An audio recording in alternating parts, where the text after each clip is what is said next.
big long intros. If you tuning in, you already know what's going on. Part 2 of Fake It Till You Make It. Let's get to work. Come on.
Alright, so last night the paint wasn't drying as quick as I would have liked, but it did get dry enough on the first wheel that I sprayed where I was able to kind of go over it, like I was saying, with a little bit of paint thinner on a rag, just kind of get these kind of fake faded marks in. And there's where some of our bare metal comes in.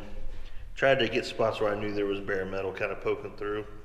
That way when we hit it again with the solution to age it, to rust it, it'll really push through that paint and give it that authentic look. Now here's the kicker. I laid it on a little thicker than I probably should have on the second wheel. So now we're gonna have to try to sand a little bit. That way the paint thinner and the acetone can do its job in removing the paint and giving it that fake weather look to fade the paint, instead of like having the sanded marks and looking like that we obviously sanded it. So it's a little tricky, but we're gonna go through that now. Did a bunch of cleaning up, got rid of all the other motor parts over there and put them on a pallet back behind the truck and got all that cleaned up. Got the second hub on. Need to put the axle on yet, but I forgot, I needed some more gray silicone, gray glue, whatever you wanna call it. Anyway, so we need to scuff this one, go to work with our chemicals. The third wheel that was sitting over here rusting is over there. It's been painted. It's drying now. So we'll try to work this one up and see if we can't make something happen, Captain.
goodness.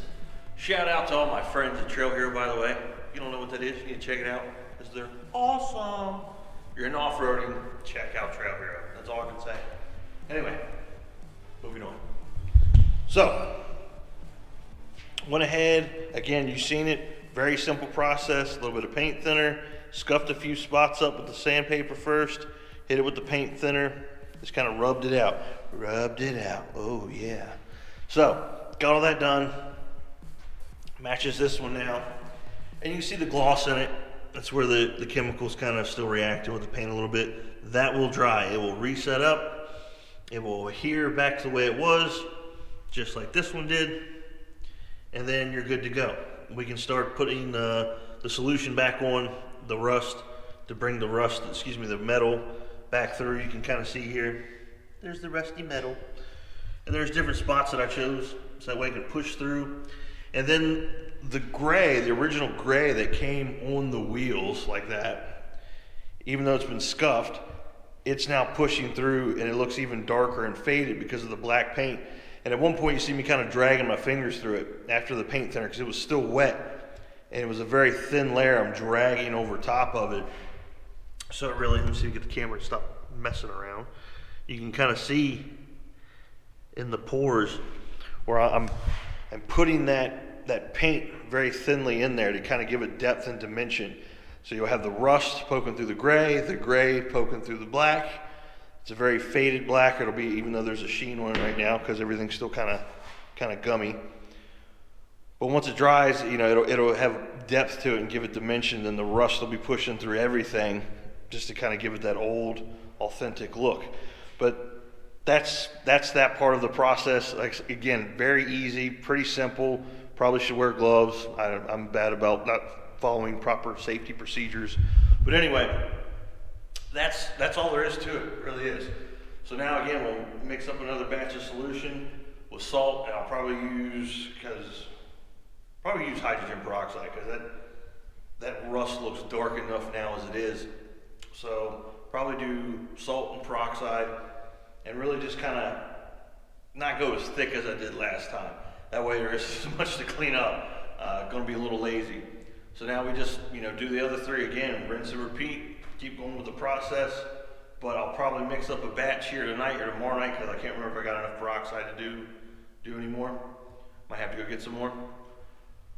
But either way, tonight or tomorrow night, I'll mix another batch up, I'll smear it on there, and I'll show that here in a minute in the video. It'll be, hours later, but in video land, it'll just be like that. We'll put that on, we'll let that set for, probably gonna go for another 2 or 3 days. That way it really brings it out. And then we'll wipe it off, clean it up the best we can. I'm not gonna lay it on a stick also because I don't wanna have to use a wire brush or anything really abrasive to get it off, right? Not trying to scratch a whole lot of what's there so that way you can see the fresh paint, you're seeing the gray underneath. We just want to be able to kind of wipe it off as easily as possible. That way it gives us the look that we want. So again, simple process, but that's the next step. On to the next step, right?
waiting because I needed this seal.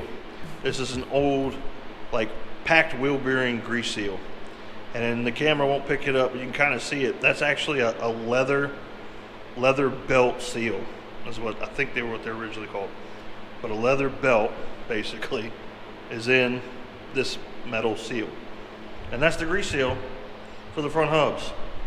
So we're gonna get this drove in, get the wheel bearings packed, get this thing on, get them front wheels on. Come on.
And she is finally back on all four wheels.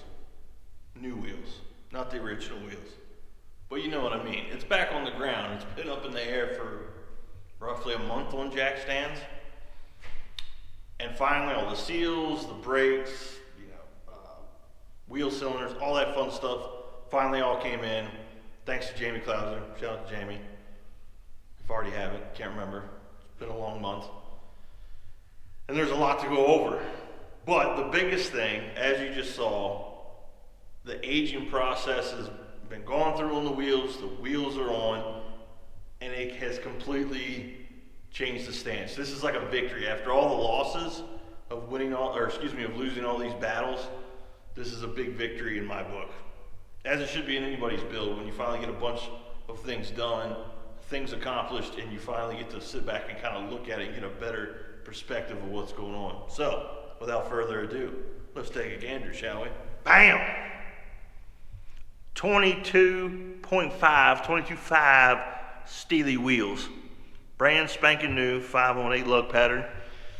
Kind of custom with a K, you know what I'm talking about? And there's the fake aging process. You can see the gray paint, which they originally were.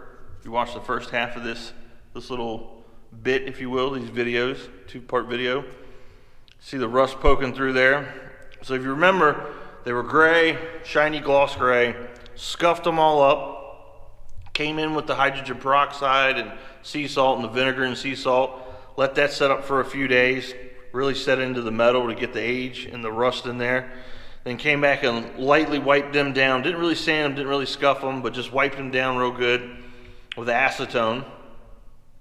Then came back and hit them with a flat black or a hot rod black, and then did the whole aging process again with the vinegar, sea salt, and the hydrogen peroxide and salt. So that's the final product there. I felt pretty good because went to McCarthy Tire here in Winchester. Shout out to them for getting the tires and putting them on. Shout out to Chris, getting them on for me. One of the guys didn't even know there were new wheels because I had painted the back and of course I've scuffed these all up. Didn't even know. So I felt pretty good about that. The tires are a 235, 80, 22.5 obviously because of the wheel. And we went with, it's actually like an RV tire. It's a narrow tire with a straight tread, something close to that old traditional look, that bias tire look. And of course, the low light back here, it's not gonna pick up the wheel to really show you the rust. But I'm just ecstatic right now, right? Because this truck has been on jack stands for a month and finally is back on all 6 wheels. Can't say 4 because she's a dually. On all 6 wheels, all the way around. Brake shoes have been done, new wheel cylinders all the way around. Started to run the brake lines back here in the back. Replacing all that. Coming up over the pumpkin. So the hard line going in there. So I am pretty ecstatic at this point. This is rad, boss, dope, sick, wicked, awesome, whatever you want to call it. I'm just happy to have this thing back on the ground. I mean, camera problems. This is just awesome to me, right? It just looks good. It almost even looks lowered a little bit just because of how big the tires are up in the fender well. And having the frame, having it back down off the jack stands, having the truck physically lower, having that truck physically lower now, and the tires almost tucking up in the fender wells because we went up a little bit in size. Not necessarily because we wanted to, but almost out of necessity. And before anybody asks, yes, it does clear. It is tight. I cycled the tires, side to side. It is tight, but it does work. So this is a win, right? After all the losses, by the way, I'm on my 3rd motor, in case I haven't told you already. There's motor number 3, but I think we got a winner because that was a runner. Anyway, with all the losses, this is an awesome win right here. So the brakes have been gone through, new grease seals front and rear, the leather belt grease seals up front because that's all you can get. We tried every which way to cross the numbers over, and they're getting really hard to find. National has actually discontinued that part number. So this is just, I can't tell you how ecstatic I am just to have it. I almost want to sit the hood on it to get like the full effect of what it'll look like kind of sitting here. Of course, I don't have the flatbed made yet, but still, this is awesome to me. But this is a win, right? And this truck hasn't exactly given me many of those. So with that win, there's some more bad news. And we've changed some things around. We've revised the timeline. Imagine that, of course. So let me show you what I'm talking about. Come on. So got the cleaning the cab out, vacuumed it, all that good stuff. Started taking some of the panels loose. Get to the fuel where the fuel cylinder was in this tank. Start getting some things unhooked. Master cylinder down under there. Took the center pan out. That kind of went over, your gear shift and all that fun stuff where the boot should be. Took out the high-low switch for the lights, the headlights, and of course I'm going to let me see if I can move the light here so we get a little less shadow action going on. And of course did that and took some of that seal up. They use like that tar stuff back in the day. I got most of it out. There's some right there. That kind of tar sealer. And of course started messing with the floor, and she's pretty rough. Well, it isn't the worst I've ever seen. But I'm not a small guy, right? I'm 6 foot, 255 pounds if I'm lucky, usually about 265, right? So I'm not a little guy. And the other big guy that's gonna be driving this is taller than I am and bigger than I am. So we need a floor that's gonna hold up, especially if we decide to put our families in this. So there's holes there, but that's not the worst. This actually isn't the worst. The other side is the worst. So this side, like I said before, is the worst. And it wasn't this bad when I initially, started this project. From beating and banging, more rust is falling out, stuff is falling out. And you can see where it's, actually into this is one piece. This kick panel here is actually part of the firewall.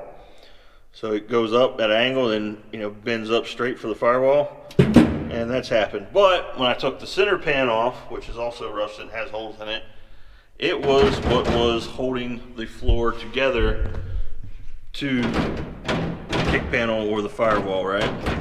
So all the spot welds had broken out. She's starting to eat out real bad. There's actually supposed to be a lip right there where they come together. And there's supposed to be spot welds in through there. And that's all gone. She gone.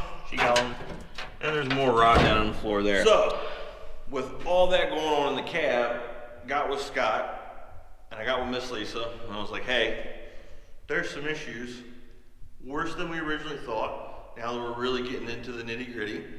And basically we can piece it together, and we're not doing a piece together hot rod, so we're not going to use street signs as they would sometimes, aluminum street signs. Want it done right, piece it together. They make the patch panels for these because, again, these cabs, even though it's an F500, were pretty much the same as for an F100 or an what was it, 200, 300, was it 200? No, I think it was 350 still then, 250. Anyway, I digress. They're pretty much the same, right? So instead of doing patch panels, for the most part, you can buy a whole floorboard, which means I'm probably going to have to take the cab off, which means we're not going to hit our original deadline. And for those that don't know, I kept saying a few months, the original deadline was supposed to be the Apple Blossom Festival here in Frederick County / Winchester, Virginia. I've never really talked about it a whole lot. I have my opinion, which I will keep to myself about Apple Blossom. It is good for the community. It helps a lot of local businesses out, and that's what it should be about. It should be the main reason, and a celebration of spring. But anyway, again, I'll keep my opinions to myself. But that was the main thing we were doing this for, because it is a part of the history. It's a part of, it was a huge to-do here in Frederick County in the Winchester area, because again, this at one time was the Apple capital, or per capita of the world, however you want to word it, however they word it. There's still a sign left out in another place at the edge of Winchester, right up 522 here. Anyway, it was a big to do. It was a big thing, right? So we were trying to get it ready for that. But 3 motors deep now. We want to do this right. We just want to do it once. We don't want to keep coming back again and again. So we're going to redo the floorboard, probably pop the cab off here, and we're going to have it ready hopefully in a year. That's now our new timeline. It's just probably, I can pull it off even with my special guest coming. I'm not telling you who that is yet. Probably can still pull it off, but to do it right, not be in a hurry, and not try to cut corners because we're up against the timeline, we're just going to push it off. But that also means I now have to get a second truck ready. And I'm stoked about that. Because if you know me, what do I always say? Den sides are the best sides. So we got another project to do on top of this one. I'm not sure that's a good idea. But anyway, so a lot going on. Motor number 3, we're going to send it to the machine shop. I know it's good. It's already bored 40 over. Going to take it to 60 over. All the goodies are coming. This timeline actually allows us to wait. So we'll get a set of aluminum heads from Mermit, right? Yeah, some cool stuff. Aluminum 4-barrel intake. All the goodies are going in this now. Like, by extending the timeline, it's the thing to do. Because now we can really focus on doing a one-off piece to do this truck justice. Even more so since the original motor's no good. So if we're going to do it, let's do it right, shall we? So, I'm sorry it took so long to do some updates, but I hope this is, let you know that I'm still working on the truck. We're still making progress. It's still going to happen. I hope you enjoyed this. If there's anything you want to see, if there's anything you want to hear, you want me to talk about, comment down below. Just say, hey, this is what we want to see. That's cool. Appreciate it. Make sure you check out shop.metalworks.com, especially if you're in the off-road community. Not to mention, you need to be checking out ShawneeSprings.com, right? because you can buy all their awesome products there at their website. You want apple butter, you want jam, you want jelly, you want apple salsa, you want moonshine, apple barbecue. I think they have something along those lines, like a bourbon barbecue, Shawnee Springs bourbon barbecue. Good stuff. Check it out, right? Until the next one. Peace!